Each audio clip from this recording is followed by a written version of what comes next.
What you? They are not sure. I would say, Tete, Iyo Juba.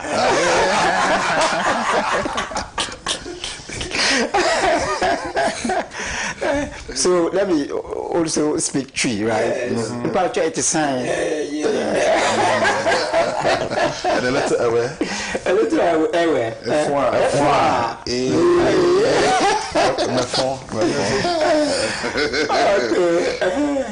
Maybe French, comment allez-vous? And Arabic, كيف حالكم? It's okay, we are fine today. All right. So, my brother, leadership has been largely misconstrued in Africa, especially at the national level. Leadership is service. It's not opportunism. A majority of African politicians view leadership as an opportunity for personal aggrandizement rather than a responsibility to discharge. And that is why some African governments have decided to be dynastic or oligarchic. In the case of Museveni, right? And his is not just it's not just dynasty, because you have, as you have rightly mentioned, son, education minister, wife, education minister, son, everybody in that. So this one is complete dynasty. It is also a matter of oligarchy. Only few people in the government are enjoying, and they are deciding for everybody. But before I continue, let me make it clear that longevity is not necessarily a crime. Yeah. And you have hinted that. Yes. One, longevity is productive. In the case of Gaddafi, in the case of the Singaporean leader, Lee Kuan Yew, I mean, if it is productive and it is well accepted by the people, there's nothing wrong with that. But if it becomes a weapon of sabotage, a weapon of supremacy, a weapon of dictatorship, that becomes a problem. Let me tell you something. You know, the Western democracies will cry about longevity in Africa. Oh, it's not around. Some people, they even impose on us the idea of somebody not going for third time. Right? And let me tell you, look, so be it. Even though I take your words, President John Mahama does not have the intention to come for the third time. If he does, and so what? If he does, how many times haven't the Western leaders come or remain in power? And let me tell you, even in some of their constitution, Macron has been in the prime minister for France for a very long time. In fact, some of their constitutions have been designed in such a way that you can remain in power for years until you want to call for elections. That's exactly what is happening in Britain. That's mostly in the prime ministerial system. That is a prime ministerial system, but it is also the democracy. That is true. And in fact, in Russia, it's even worse. They have a prime minister and they have a president.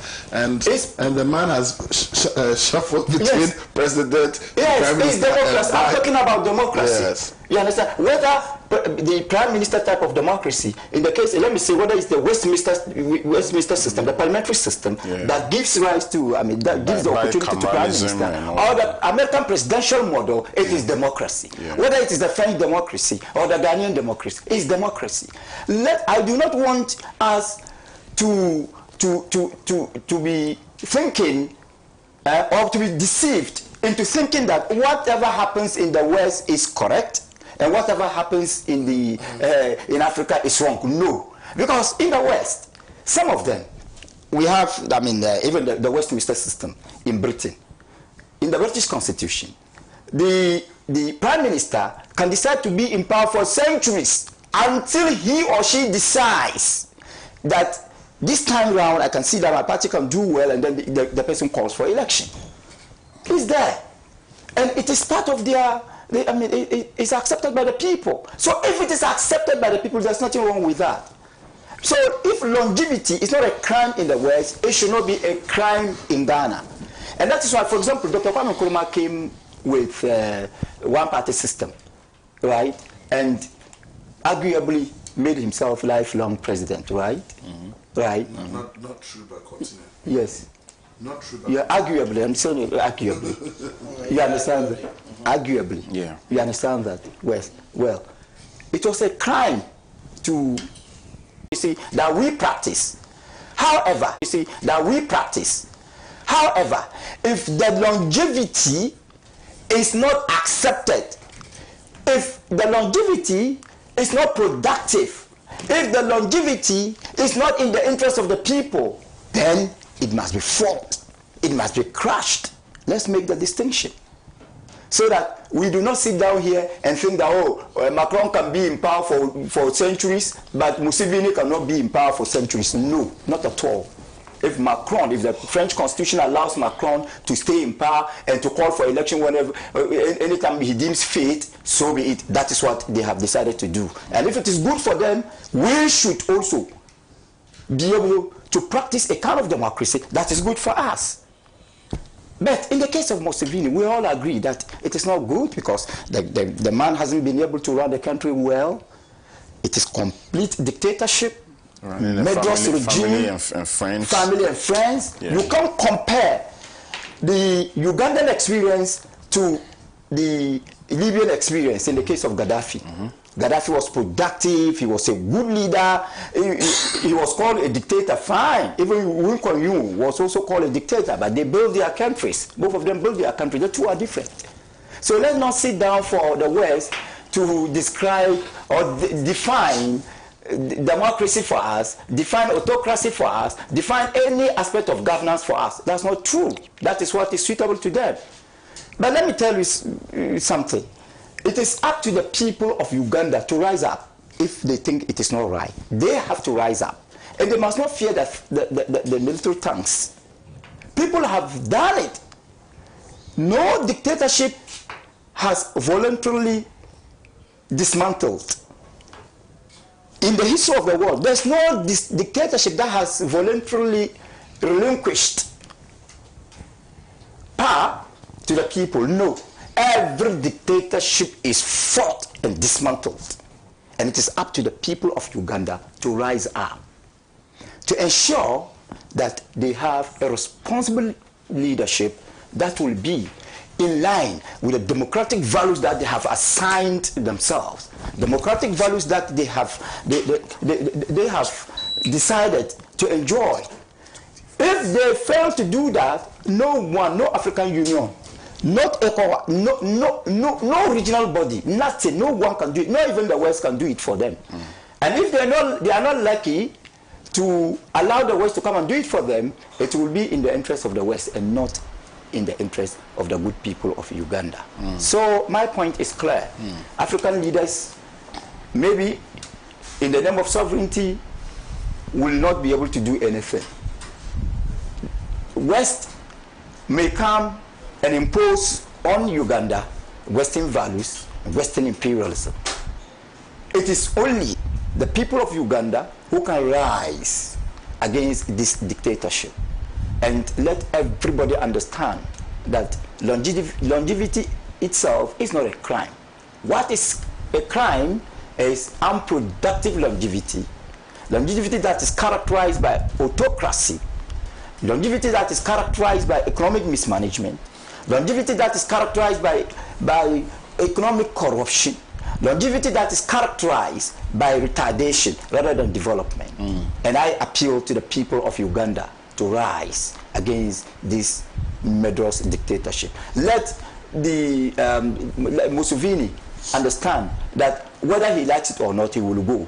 And let him emulate the conduct of John Rawlings, who headed a murderous junta and later became a constitutional president. He left after his term came to an end. He left. And when he left, nothing happened to him because he must have repented during his era of constitutional governance. As for his murderous dictatorial junta, it is now part of history. And we still respect him for transforming or metamorphosing from military dictatorship to constitutional president. I think Museveni can learn a lot from that. Thank you. I think the last comments of Dr. Masuk were to provoke an intervention, and I think he's succeeded in doing so. Yes, yes. I know you talk. I know you talk, and today you see, I want to remain as gentle as possible. So go ahead. To say that, don't talk. To try and besmear the memory of Jerry John Rawlings and the AFRC, PNDC, and therefore the NDC is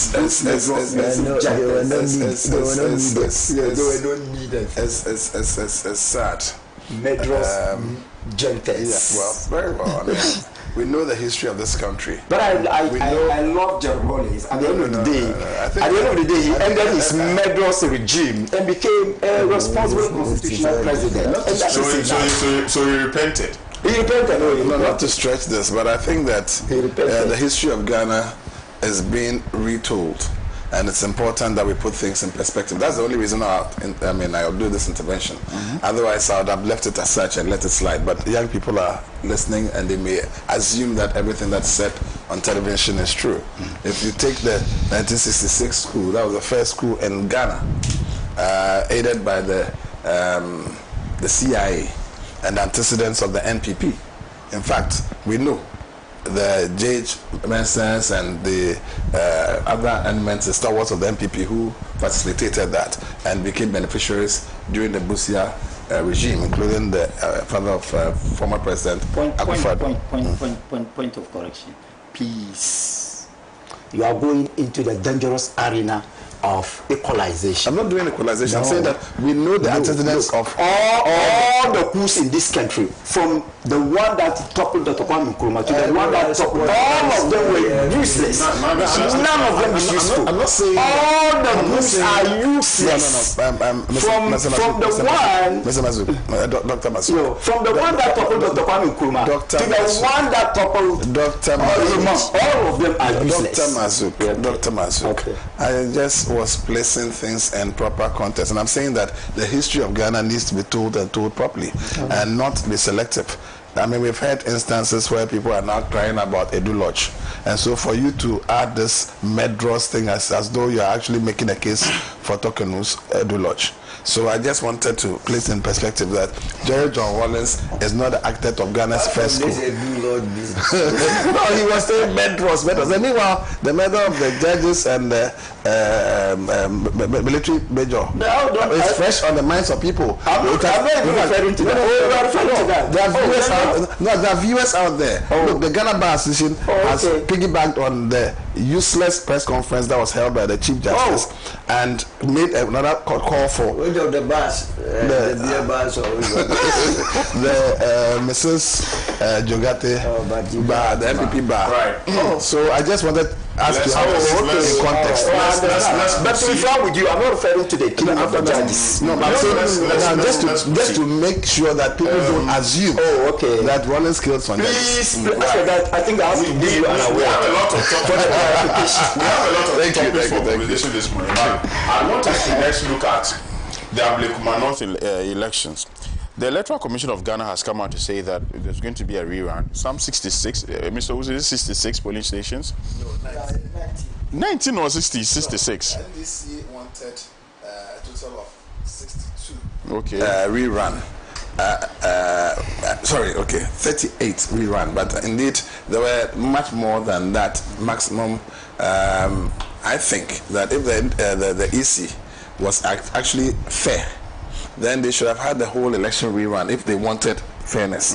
But otherwise, then they must justify why it is not the 38 that the NDC was calling for, or so the how many are they rerunning? How many? 19. 19.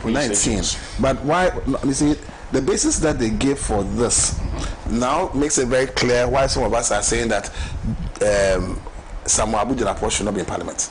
Because in this instance, the entire EC office was burnt. The materials were all burnt. How did he manage to be in Parliament?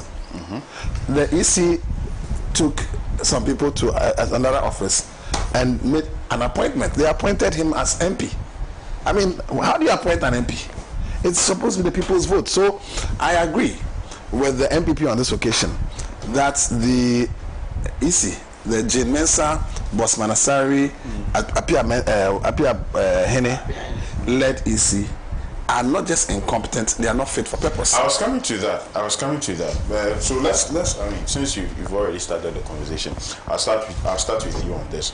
So 19 polling stations to be rerun. However, we are learning this morning that the New Patriotic Party, of course, they do not want to have anything to do with that election. They came out with a press conference. Their General Secretary issued a statement where he said that they are not going to contest that election. We understand this morning that they have resorted to the court to injunct that process. Well, so this is the latest development, but it also brings up that conversation about the competence or otherwise of the Electoral Commission as to whether the 2024 general elections brought that competence or otherwise to bear in the case for the removal of the EC chairperson. The MPP has said that they are doing this, the Electoral Commission is doing this to please the NDC. Is that the case? Well, they are only saying by extension. And I remember that the micro, mini, miserable minority leader, Afenimaki, on the floor of Parliament, indicating that the MPP is against the EC today. The EC that we're so much in love with. In fact, the EC that's headed by known MPP people. We know Jane Mensah. I know Jane very well. I know her too well. Now, Bosman Asari was TESCON patron for University of Ghana. Apia Hene, TESCON patron for Takrade, the School of Mines or whatever. These are MPP people. Takwa Mines. Now, you see, they were appointed by Akufo-Addo to do something. In fact, the first assignments that Jane Mensah had showed that Agrobeswa, Efide, and Patutu flop the referendum, remember, on whether there should be DC elections or not. They were even, that's when they started having the over 100% kind of calculations. Do you see what I'm saying? And it was a big mess up. At the end, Akufo-Addo had to flee when he saw that he was going to lose. Then immediately on the back of that, she flopped at Ayawaso West Wogon. Election security became a big issue, where the Azugu boys and the what do you call it, Double, etc., took the center stage, messed the thing up, and then she went before the Commission of Inquiry to lie. She said there was no violence. She said it was a peaceful election. She said all manner of things that you wonder, like, wow, is this the person who is the EC chairperson? Wow. Then, just on the back of that, we had the procurement breaches when it came to the biometric machines, and I remember Imani, etc., took them on. We had then a number of infractions. In fact, Bosman Asari came out and said the NDC was an existential threat to Ghana's democracy, and that NDC itself is a threat to democracy in Ghana. How do you say that? How do you say, even if he wasn't even a TESCON patron, it was unacceptable. But to be a known MPP tertiary students, what do you call it, confederation patron in the University of Ghana, to say that your opponent, who you are supposed to be a referee of, which in itself is bad, is like Hans Kotoko match, and then Asantini is the referee. Asantini cannot be, because he's the patron of I know he's a fair-minded person, but we cannot accept of Asante Kotoko. So we cannot accept him, even though he's a fair-minded person. You understand? But Bossman, he's not fair-minded, and he's a patron. How do you accept him as a referee? And then how do you go and say Haas is an existential threat to football in Ghana? How do you say that, even before the match is played? Then, so when Haas loses, that's why we watch the match. Now, then on the back of that, you disenfranchise a whole Sao, Santro, Kofi, Akpafu, Lepe, and Lolobi. I don't know where they come from, one of those. But on the eve of elections, you assured them that they were going to vote, and then on the eve, you told them they can only vote in presidential, not parliamentary, just so that you can have Peter Amewu become an MP, so that NPP can have a seat in parliament from the Volta region. That was an objective. Does this person or this group of persons have to stay as EC and be referees of our matches? No. Hell no. Then there were deaths. Another security bit, apart from the IRS West, as though they didn't learn. Then in 2020, people died. People were shot. In fact, the issue of election security being now the precept of the Ghana police came to the fore. But then again, it was still subsumed under the Electoral Commission. People were shot, and Techiman, 8 Ghanaians were dead in various parts of the country. You understand? In fact, I happen to be I also at Public West Constituency Coalition Center. Soldiers were on the inside, police marshaled by Eslo Osu from the Phone Police Unit on the outside. If it wasn't for the fact that we were behind the soldiers, I'm sure they would have opened fire. Eslo would have asked them to open fire. But the soldiers were on the inside and they were in front of us. If we knew what had happened in Techiman, I'm sure most of us would not even have been there. Is that how we should conduct our elections? And this is only happening under this trial, this evil, and I want to borrow a word. What did you use? What? Medros. Medros trial of Adukwe, Bossman, and Apiahene. So what did we do? After all the contestations, on the 21st of January 2021, just after the elections, myself and Elikem Kotoko did an Article 146 petition for the removal of this woman, a 10-point presentation to President Akufo-Addo. He refused to even acknowledge, let alone act on it. So it's still pending. It is pending, and we'll revive it. Let no one say that President Mahama is witch hunting anybody. In any case, President Mahama has a record of attending to petitions when they are given. Loretta Lamte was appointed by him. When Samson Ladi Anyinehi, as lawyer for Rechinyama, sent a petition for her removal, he determined, according to the constitution, that was a prima facie, and then took her through the processes, and she was removed. When Chief Justice Tokenu's petitions came, again, he sent it readily to the, the appropriate quarters as the Council of State. It was determined by the 31-member body, 30 out of 31, and I want to believe it was Fakufu who did not vote, because she herself, I did an Article 146 petition against her in 2018, and President Akufo-Addo for 2 years did not act on it until she retired. So why would she go and deal with somebody's, Article 146 petition? In any case, no moral right. She was suspended according to the Constitution, and then the Ghana Bar Association and all manner of MPP, pro-MPP people suddenly found their voices. What's his name? Lawyer Sam Okujeto, who was a founding member of the MPP, a president of the Ghana Bar Association, together with the wife of their former Attorney General, Jogati. They found their voices, together with the former Greater Accra Bar Association chairman, who happens to be the lawyer of Akufo-Addo and the rest of them. What's his name? Frank Davis, etc. All manner of MPP people masquerading as neutrals started talking, and now are trying for to get us to subvert the Constitution. They should set aside the Constitution because their Tokenu is in trouble. It is their Tokenu, and Tokenu's talk has gotten her in bigger trouble. Tokenu talks too much. Her press conference, talking about nothing but to expose her own self and her state of mind, her inability to think, soundness of mind in the absence of the husband. How can she return to the bar? She calls her people out that they are not competent, and so on and so forth. So Tokenu must go. I think that is the way that Ghanaians have decided. The same vein, I think that Ghanaians are united now that Adokwe must go, Bossman must go, what's his name? Apiahene. But I think they shouldn't end there. The other man, the one who talks plenty, the big belly one, at the EC, the one who was sent to teach. He was sent to a training school or whatever. You see the man, the one who talks plenty, talking type. You remember the name? He too must go. In fact, the entire team must go. You understand? we must reset the EC. And this one is not about witch hunting. No. If there are witches, they must be what? They must be hunted. And there's an abundance of witches in the EC. The playing field must be made level. It's just sad that it will happen at the time when the reset agenda is on. And I think this will be a good legacy that President Mahama will leave, because he's not contesting the next election. He may appoint as per the Constitution.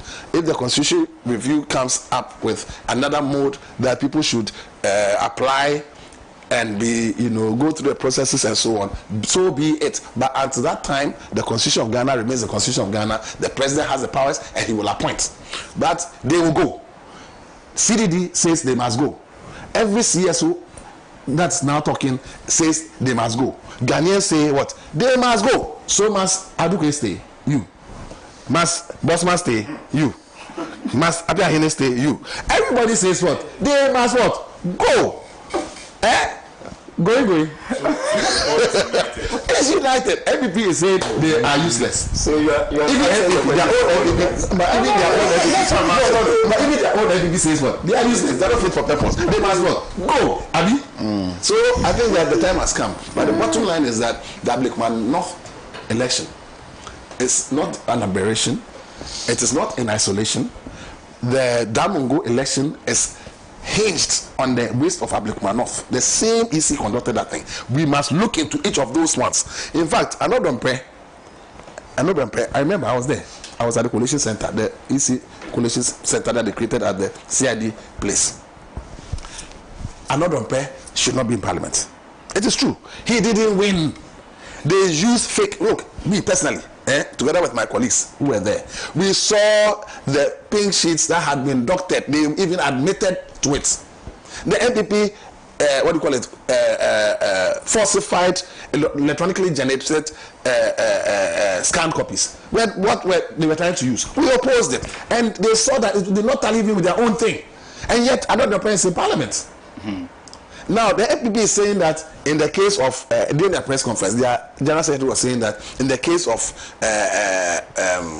my good friend Mike Okwe's constituency, that tally cards were used, and that they didn't oppose it because they know they had lost. So why even bring the subject up? So they said they didn't oppose it because they know they had lost. So on what basis was the funny man in parliament, what's his name, Afenyo Akin? What basis was he talking about? And my God, Onyenipa.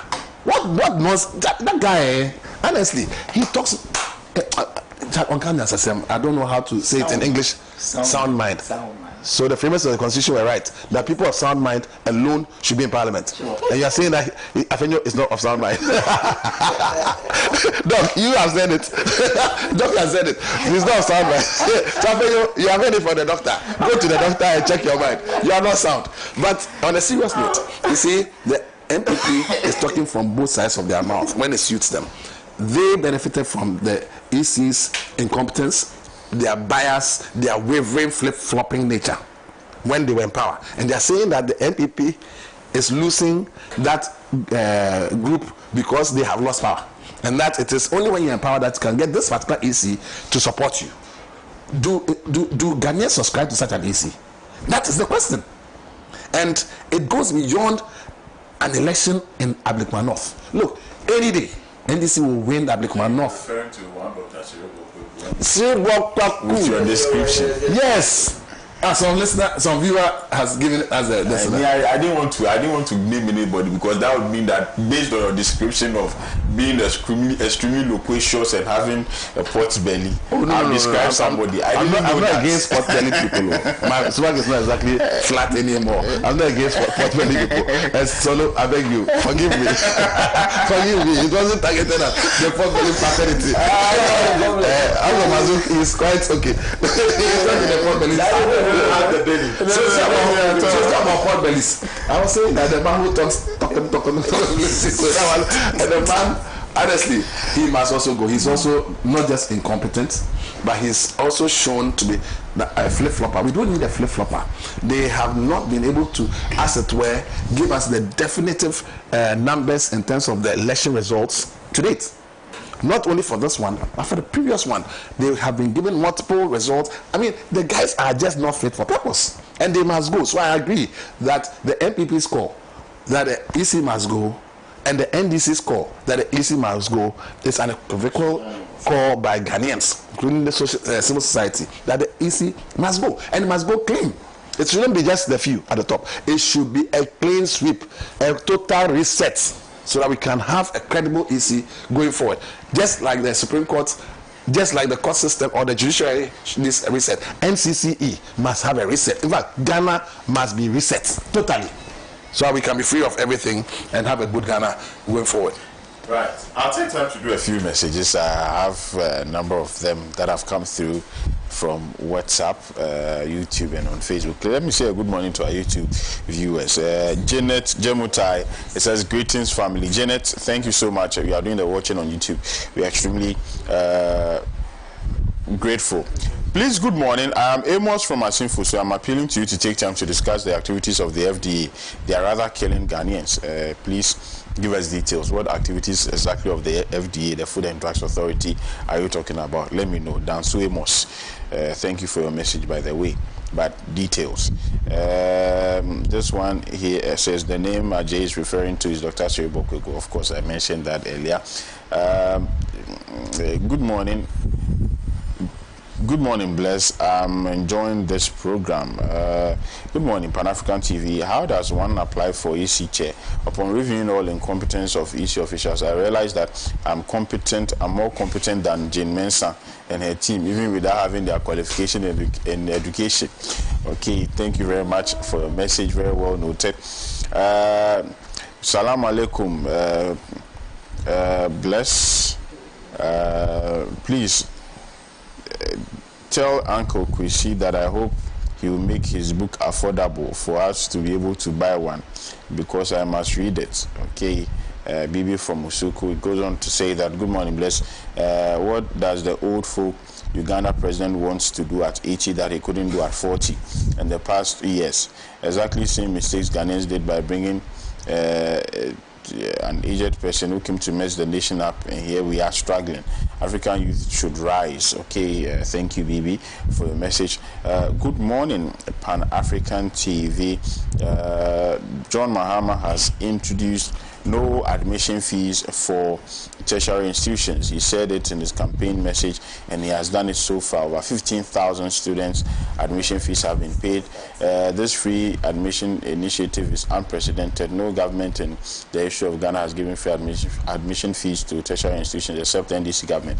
Bit by bit, John Mahama is fulfilling his campaign messages. Okay, thank you very much, Kwablavi from Pokwase. Thank you for your message. This one here says, at this level of civilization, should we continue to be engaging in activities that make human beings lose their lives instead of development? What is the sense in using firearms at events like funerals, festivals, etc., which end up with people losing their lives?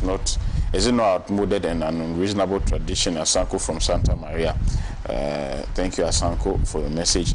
The euphoria and anticipation around the re-election in Ablekuma North between the two major political parties should not take attention away from security-related matters. Knowing the tension in that area, we said never again to Ayawaso West will go on. Hence, they need to walk the talk this time round. On the support survey conducted regarding the MPP flag bearership race, the least said the better, having tested the corny nature of delegates. Jomo, Pokwase Festus. Right, thank you, Jomo, for your message. Good morning, Pan-African TV. I'm watching you live from Nankpanduri. I'm Kombian Mateyeno. Thank you so much. Good morning to the people of Nankpanduri as well. This one here says, it is never too late for Museveni. Nothing is impossible. It is never too late. He should just retire. Okay, thank you very much. Good morning to you, Mr. Solo. We are waiting on your powerful submission. Akatapori sent this one on our YouTube. No. You know, he's been here a few times. No, but I'm saying that just for the sake of Dr. Masu. No. I was here with you. Yeah. You know he's not Medros, right? Pardon? You know he's not Medros. Oh, he is not Medros. He was a defender of civil rights. I like you now. The trial, your trial. Your trial, not my trial. It is shameful to mention the NPP have no principle. Consistency is the cornerstone for a good principle. The JDM research agenda to incompetent and ineffective institutions should be a must. Okay, thank you so much. These are some of our messages from YouTube. Abena, Akatapore, Odinehu, Jerry Amkwe. Good morning to you, Jerry. Many thanks for doing the watching via our YouTube as well. Let's do two more. This one here says that when this Ghana, where traders increase their items every month, and when you ask, they said dollar. Now dollar is 10 from 16 for about 5 weeks now, and everyone is quiet. I agree. I mean, this is too much. This is too much. I mean, I agree. But let's go for a short break. No, well, I agree. I agree to the price, the hike in price. Yes. Charlie, people should reduce. I want to buy some groceries, and price have actually even gone up. I'm annoyed. When we come back, I'll call out a few stores as well. I'll call them out. So let's go for this break. Let's go for it. We'll be back with more.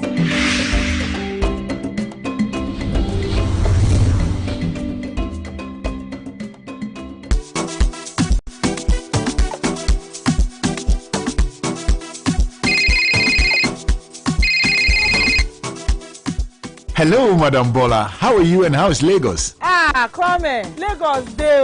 How is Accra? Accra is fine. We can't complain. Are my fabrics on the way? Yes, I hope my money is also on the way. As we speak, my accountant is sending money to you and others at GCB. Money don't enter.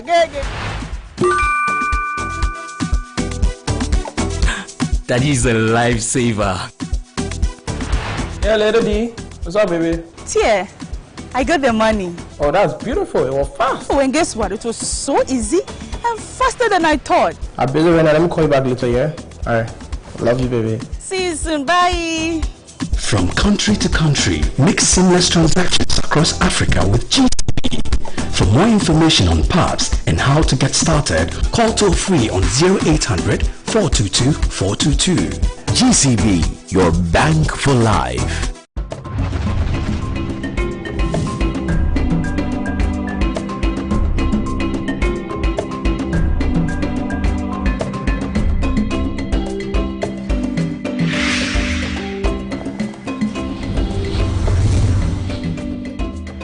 Right, welcome back. Let me say a hearty good morning to one of our cherished viewers, Abdul Razak Mahama. Always makes time for the show, doing the watching all the way from Seattle in the United States of America. But let me now come to Solomon Owusu. As for my opinion on those market women, those market folk, and those shops around who have decided to increase prices despite the appreciation of the cedi as against the dollar, I'll do that at the end of the show. But let me hear from Mr. Owusu on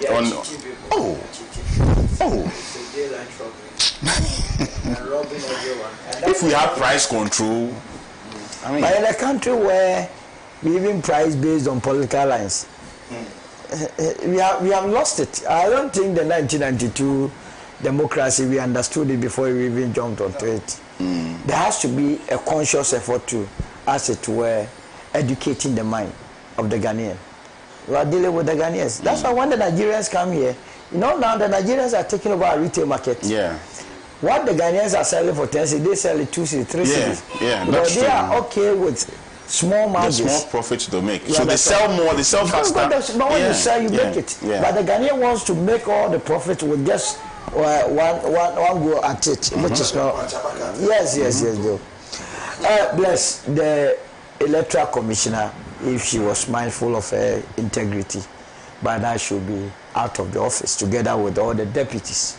And then everyone in there, they have no business whatsoever. I have also called for the immediate arrest and prosecution of the returning officer for Ablekumanov. It is very important.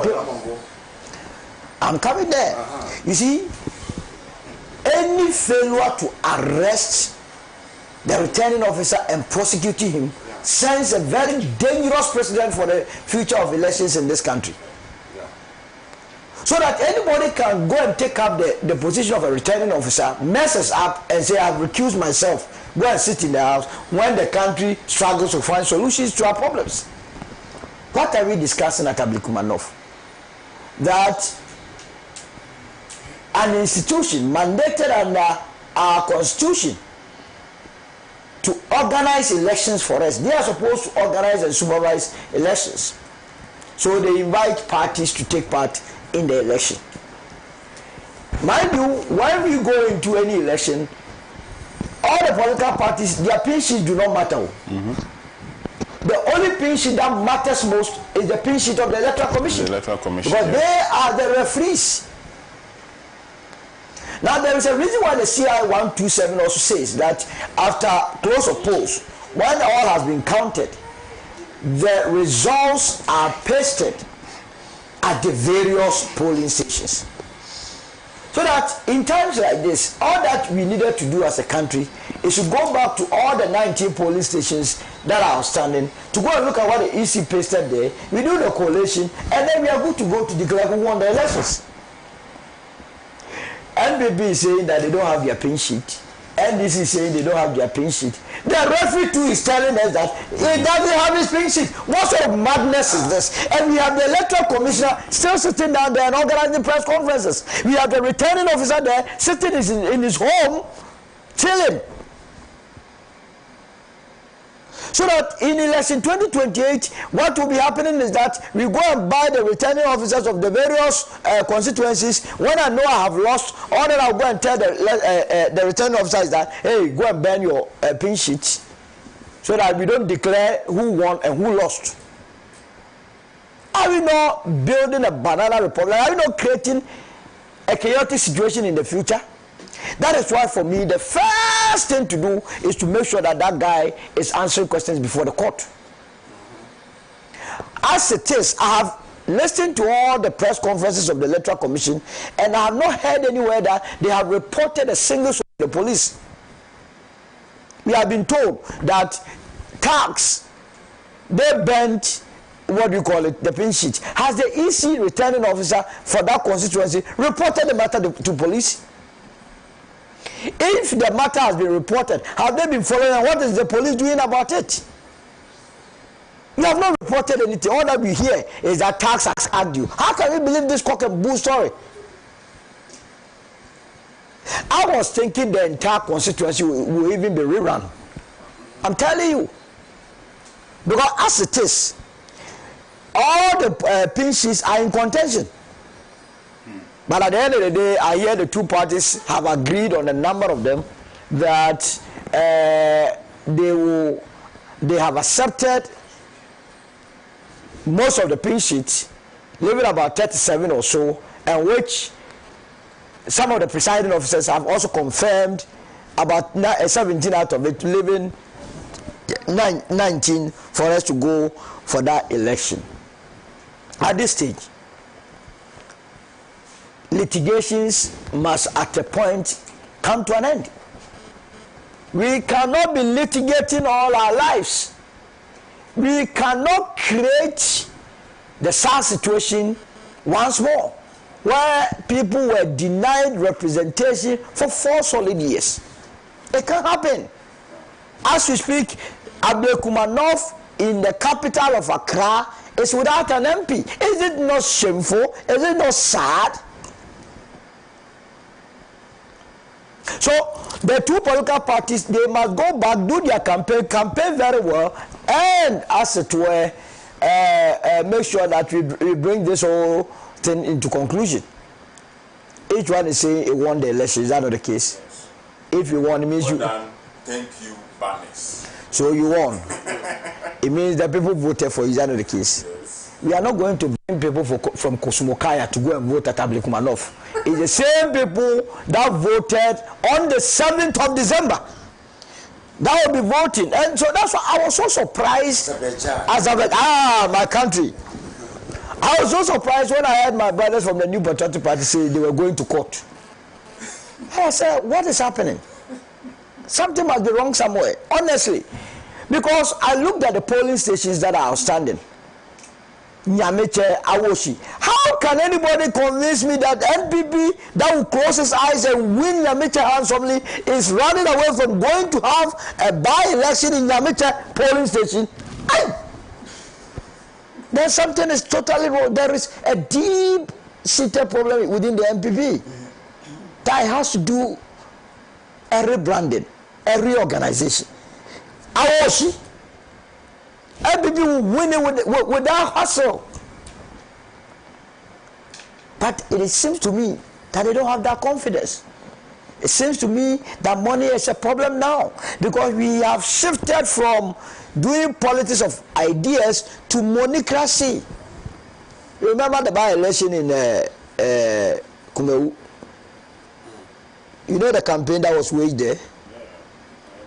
They said the guy, if he voted for the NDC person, he was not going to be with the president of the day. So development will elude you. But I'm sure the people are very, they know that will be the campaign on the ground. I wish the people of Ablekuma know very well. I want them to vote for a candidate that they believe. You see, they are not only selecting a candidate, they must select people who go to parliament to do a good job. I can tell you that there are some of the members of parliament that ordinarily the country must by referendum get them out. They are not adding value. They are not adding value. We are paying for nothing. That is why parliamentarians can go and pass a law to allow parliamentarians to be using sirens, and when the people there is a public outcry, they say we never did, I don't remember. Everyone say I don't remember. Meanwhile, it was you that passed the law. You pass the law. Sound mind, So I am very surprised. But you see, you take the EC as it is right now, and you ask yourself, it was in this same studio that when Apiahene was being nominated by President Kufuor, then I was in the MPP. I came here and said that, well, if we were to take the constitution of the land, the requirements for being a commissioner does not state clearly whether or not you must not belong to a political party. But moral-wise, I stated it here, I was in the MPP, that we were setting a very bad precedent. And that if I were the president, or even, I even went to the extent of advising Apiahene, that if I were him, I would not accept this appointment. So if you are experiencing some of these, would it not vindicate the position that what we did in the past wasn't good? Now, before the elections, you heard some of us complain about the Electoral Commission. Is that not the case? Who are those that were defending the Electoral Commission? When 38 people had been transferred from the Tamale Central, the Sanarigu to Pusiga, and we went to the Electoral Commission to tell the woman that, look, your system wasn't robust. We had the New Patriotic Party defending the issue that everything was right. Today, the General Secretary is looking straight into you and I, our faces, and telling us that the must look at the God that she's serving. She must be truthful. So only 6 months ago, you thought she was a qualified person.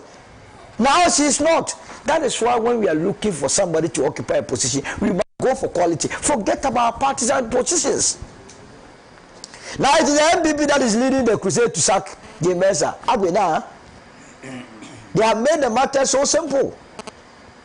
They say they don't want to see the entire EC. This is the General Secretary of the party speaking. And when the General Secretary of the party speaks, that is the position of the party. You see, we started our fourth Republican dispensation using Kobe and then Kako and so on to deceive voters.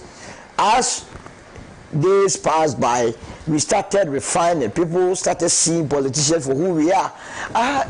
That's why we must guard this fourth Republican dispensation with all the jealousy and seriousness. Because as we move forward, a lot of the issues will be shaping up. Now, we have the opposition singing with us, because we are already in opposition, moving for change. We have taken our seat in opposition. Singing with us the very things that 6 months ago we were saying, that Jay Mensah, who was telling us, that you and I, that we did not need ink.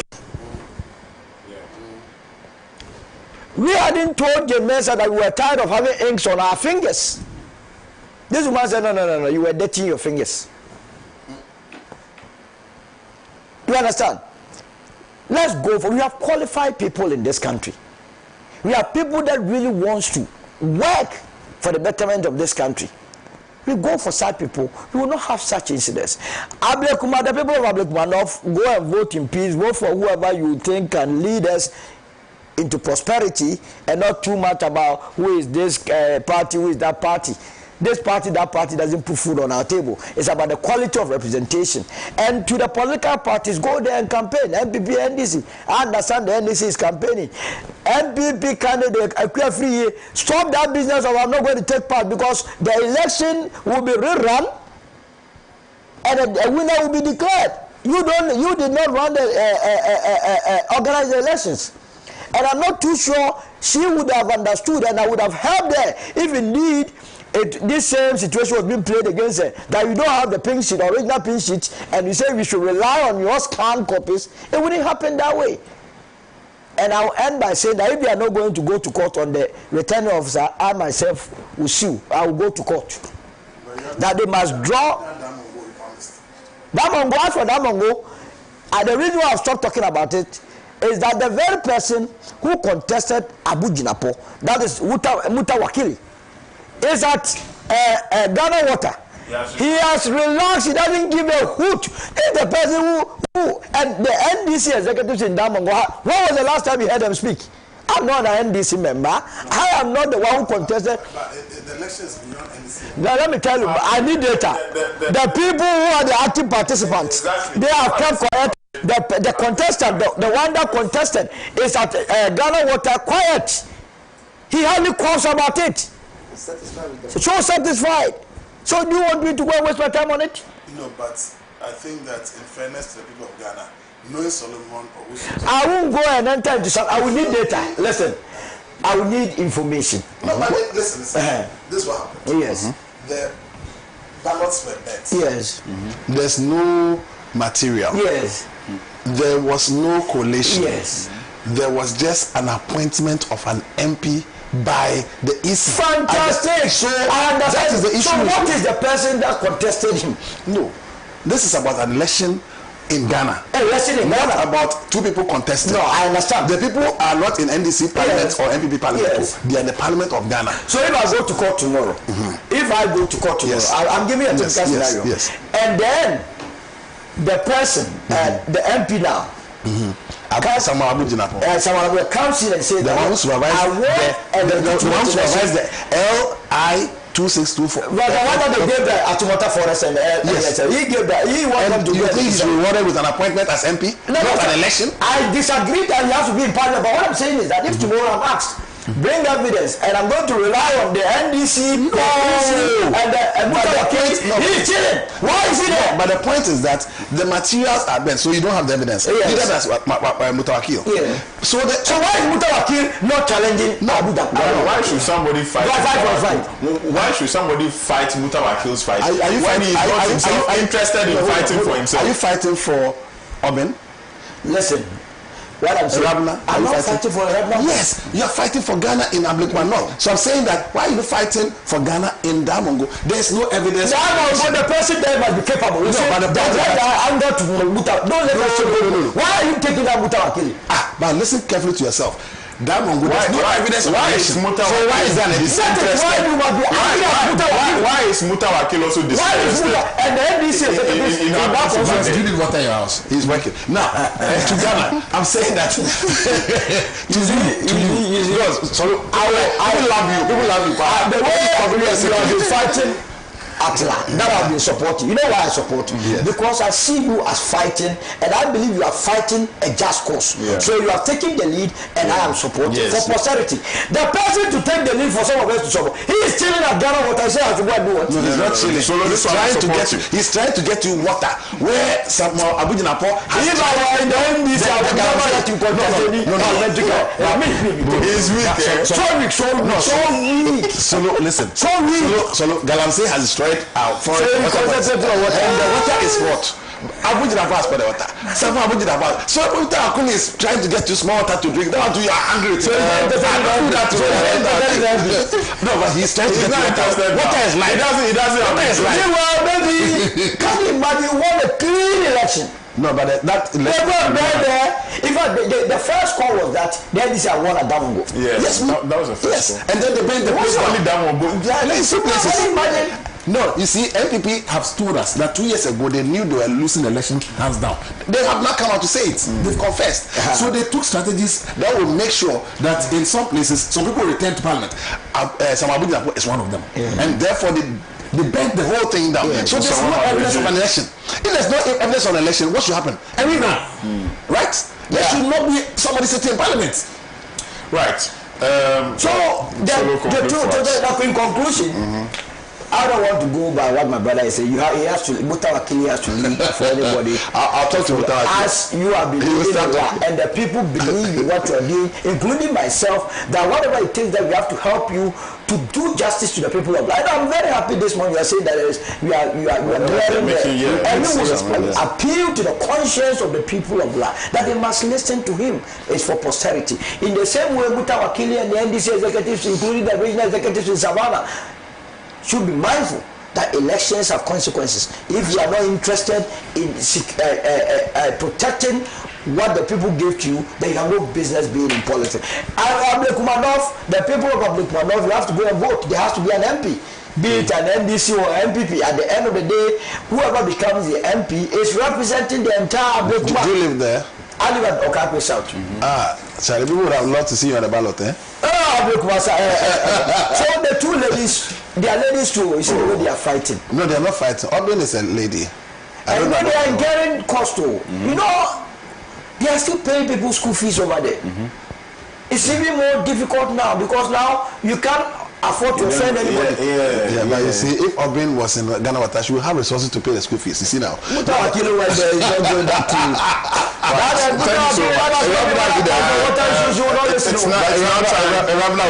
It's now time for it's now time for Dr. Marzu to also share his thoughts on the EC's intention to rerun some polling stations in Ablekuma North. Also, does it confirm what what some people, if I say we've, I'm including myself, please, what some people have always thought of the Electoral Commission, that they are not fit for purpose, and that I can't state my position unless if I'm sitting in your chair, I can state it. But you state your position on the traders, set your position on the EC. That one is well, fair point, but let me hear from Dr. Marzu. Dog. Yes, sir. My prince. My boss man is also a dog. So be careful. Can you imagine? Well, my submission will be in line with the three-dimensional model of cause, effect, and solution. And you will agree with me that the election is central to all kinds of democracy. And that is why I describe it as the soul of constitutional rule. Because it ensures two fundamental values of democracy. And these are participation and inclusion. And that is why there is the need for the country to have a character, a true character of leadership. A character of leadership. And this character must be able to understand leadership as service to the people. This reminds me of the adage in Arabic, Ra'isul Qawm Khadimuhum. The leader of the people is their servant. So the Electoral Commissioner must see his or her responsibility as service to the Republic of Ghana, not service to the governing political party, not service to the appointing authority, not service to himself or herself, but service to the good people of the Republic of Ghana in the best interest of democratic survival. Unfortunately, over the years, we've not had such electoral commissioners. The only person I will single out as the electoral commissioner who lived above NDC MPP manipulation is Dr. Afarijan. He's the only person I can vouch for. As for the rest, there have been tools of partisan manipulation. Very unfair. Yeah. I'm speaking for myself. And so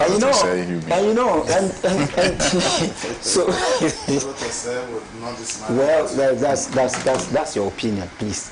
I beg you, Prince, let me continue. I want to be gentle on this set. He has even begged you. You see, so, and then let me tell you something. Look, my brother, there is a link, and I believe Prince will agree with me. There's a link between electoral unfairness and electoral violence. There's a link. Yeah. I'm telling you. And when we even discuss the election, we discuss the EC, we discuss Jim Mensah, we seem to be oblivious of the electoral violence attached to his or her work. When I say his, I'm referring to the deputy. When I say her, I'm referring to herself. Ablekuma violence, Techiman barbarity, and all the, I say Techiman barbarity and Ablekuma brutality. Both cases and any other are matters of electoral unfairness. So there is the need for Ghanaians to understand that justice in the conduct of election is the best for all of us. And it is a value that will enhance the quality of elections in this country. Why are we even talking about Jim Mensah and the Electoral Commission? I agree with Sulu. I'm telling you, I have told everybody, if I had been the Electoral Commissioner, I would have resigned by now. Because the Electoral Commission thinks that she's doing the best. And to the large section of the Ghanaian populace, she's doing the worst. So even if you are doing your best, and the very people you are serving cannot recognize what you call the best, you have to leave it. If I had been the Electoral Commissioner or any of the commissioners, the deputies, I would have resigned. I would have given the opportunity for others. Now, because our Electoral Commission has always been a subject matter of executive control, whoever is appointed either does want to please the executive and by extension the governing political party, or is seen to be doing so. The person willingly does it or is seen to be doing so. And when it comes to matters of suspicion, you know, we do not need any scientific evidence. And that is why creating bad impression is very dangerous. Whether it is true or not, it is negatively impactful. So I am suggesting that, yes, I agree with Solo, whatever problems we have in the conduct of any election in any constituency must be resolved by a simple rerun. Let's rerun. And if today MPP is running away from Jim Mensah, who has largely been seen as a servant to that party, it is good for democracy. It's not bad, it's good. It's good for democracy. It's very good for democracy. I don't know their stand, but if that is what they are saying, it's very good for me. It's welcome. And it's going to discover other dimensions of electoral misconduct in this country. So it is good. So my first suggestion, and that is the solution, is that the elections, whatever elections they are, once they are disputed, should be rerun. all the election, yes, all the constituencies. All the consequences in Sawam, wherever, all of them, they should be rerun. You, my man. I'm your humble servant. You are a prince, and that is why when you misbehave, when you misbehave, I just have to swallow the misbehavior because you are my prince. You see, so the elections must be rerun. 2, I'm appealing to the authority handling the constitutional review, the Constitutional Review Commission, to consider the manner of the choice of the electoral commissioners. In fact, it must be free from executive control. The electoral commissioners should be chosen by a reliable constitutional body. It should be a matter of an authority accepted by everybody and empowered by law. Once the executive, in this case the president, continues to appoint electoral commissioners who will definitely have either the reality or the perception of bias. Real bias or perceived bias, none of them is good for the conduct of good elections in this country. So, executive control must be taken out of the appointment of electoral commission. The third one is that Ghanaians should be very vigilant. And let me commend you. You know your vigilance in one of the constituencies when you storm a police station. I'm referring to you. There are 2 of us. Yes, I'm referring to you. You pointed to you. I'm referring to Prince. PDA. Or is it PDS? Progressive detective. I thought it was PDS. You see, you and your colleague, during the election, I watched, and then you stormed a police station. I'm using the word storm. You stormed the police station. You didn't go there. You didn't go there just for fun. You went there. We were agents of the party. We didn't storm as though, like, you see, you're doing me a favor, but in the same way, it's destroying my reputation, the perception that is created. I'm only assigning the figure. Yes, I'm assigning. Yes, I just want to. We were supposed to ensure that as agents of the party, that the right things were done. So we observed, and then when we noticed that there were anomalies with the pink sheet that was being displayed, you resisted. No, we did not just resist. We pointed it out first. And fortunately for us, our lawyers, led by EDG, etc., went to the court and secured a court process against that. This is just an example. But they refused. In fact, Anti-Imperialist refused to be served. So this is just an example. At least and the CID boss at the time also refused to allow for even the court bailiffs to serve him. And it is on record that you fought. Well, we did. So you fought within the context of objectivity, rationality, and legality. And they stormed within the context of objectivity. Yes, you stormed there within the context of objectivity, rationality, and legality. But in the end, the EC still made a nod on prayer MP. But then it is on record that you did not just worship that anomaly. Anyway. You fought it. Okay. Sometimes you fight not because sometimes you fight not because you will win, but because you want it to be on record and to inspire others to continue to resist. And then you have done that. So based on your conduct, I'm appealing to Ghanaians to be very vigilant and be ready to protect the ballot anytime at all we are conducting elections. The electoral integrity is not the exclusive business of the Electoral Commission. It is a collective responsibility and a civic duty. Let all Ghanaians rise to ensure that any election conducted in this country meets the international and national standards. Thank you. Thank you very much. We do not have so much time left, but today there are lots of issues to discuss. The remaining 10 minutes, I'm sure... No stress. No fee stress. I mean, it has been launched already. I'm more interested in LI 2462. You mean some Abuja Post? Listen, okay, let's do it. And the one you guys are continuing. You mean no, we're not continuing. The one the NDC government is continuing. And drafted a law to allow for people to mine. You told us that you were going to destroy the forest, that you were going to revoke it. Have made when it comes to office and then amend. Why are you amending it? Why are you said that?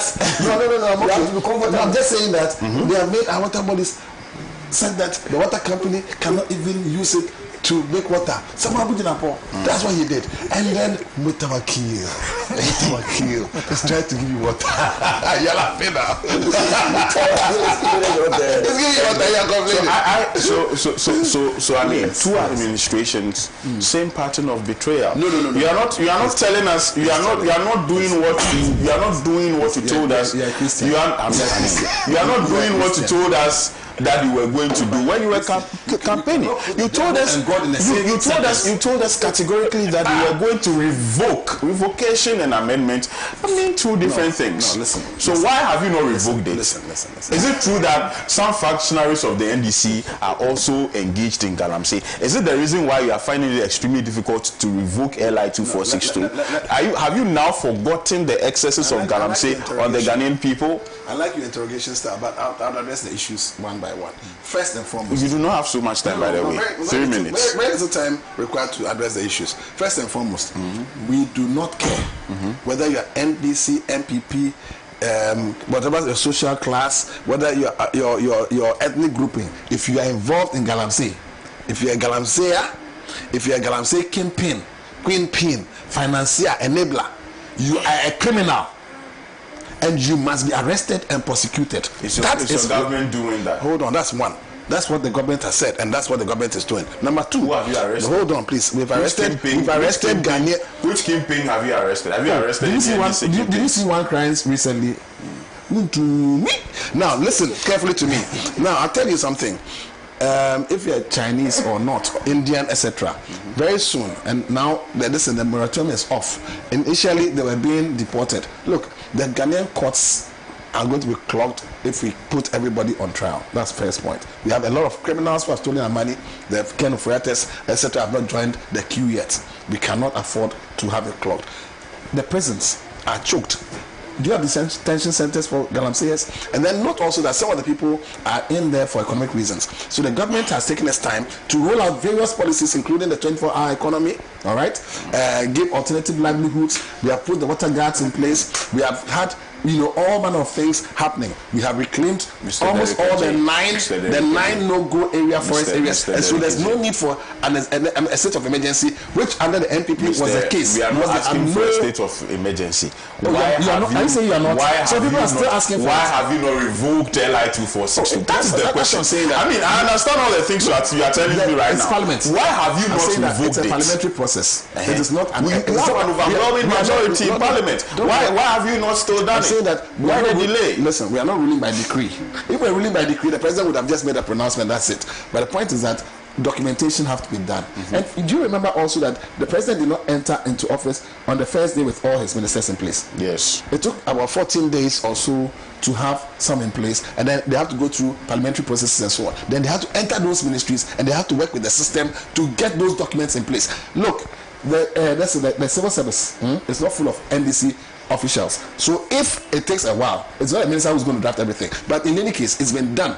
Okay, there are 3 ministers who were responsible for that. It's been done, it's been sent to Parliament. The thing is going to be done. In the meantime, what happened was that there were portions of it that were problematic, that were removed immediately, and then the other portions which are more comprehensive have all been put in place, and they are going to go through the processes.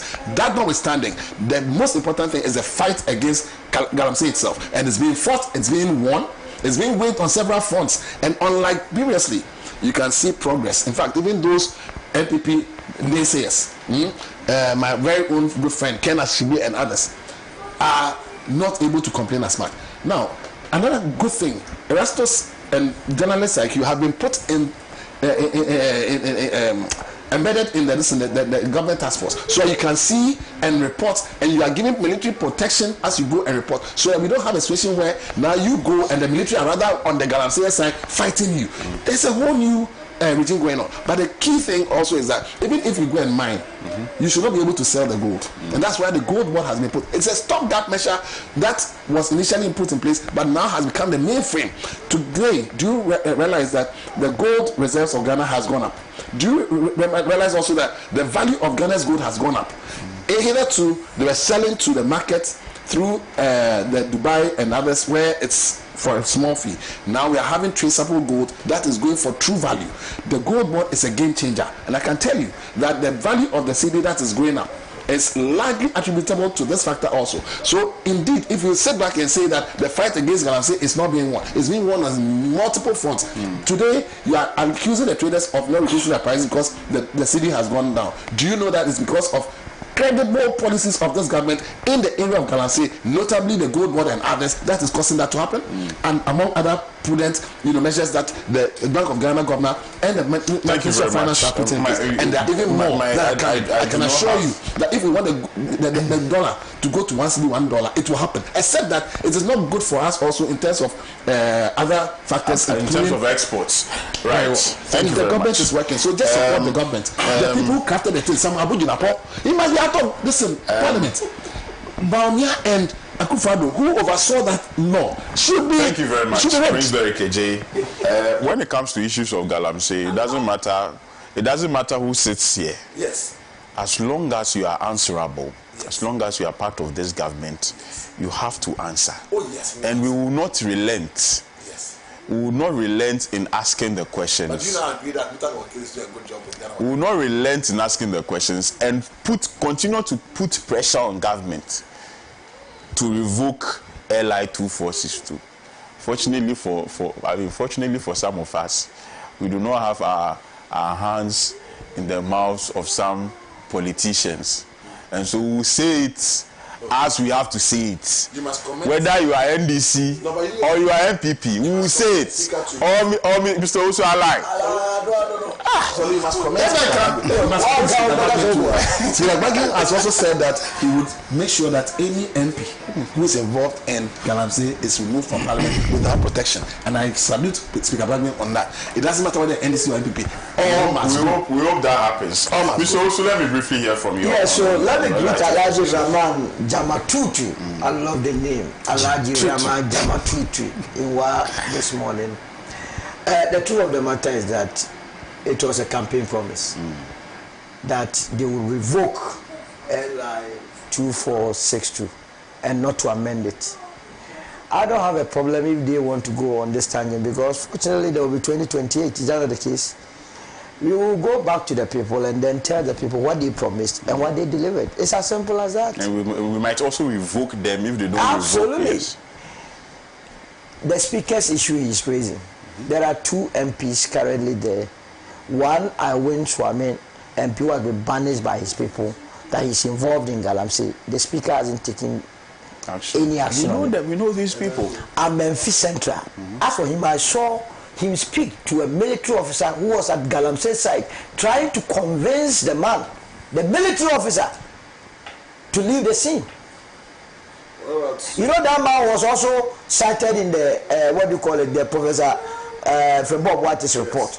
This administration, you have the benefit of Professor Bob Wattis report. Just go and pick the report.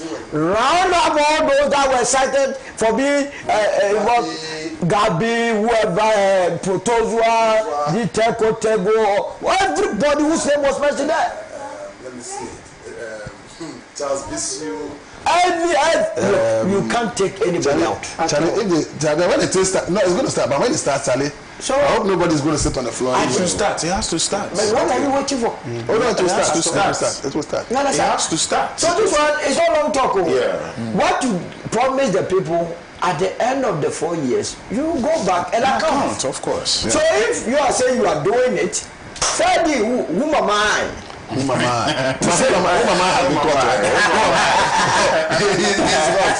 hot. So you wait, and then you go back to the people. If by the end of the 4 years the turbidity levels of our water body is still not reduced from the 14,000 NTU to a barest minimum, then we know what we also going to tell the people of this country. Right. But I want to acknowledge this administration to sit up and deal constructively. Recently, Hannah Bisu told us that she led an operation to arrest 40 excavators. The next day, 33 is always missing. How can we be doing this to ourselves? And the police officials that supervise them, why are they at post?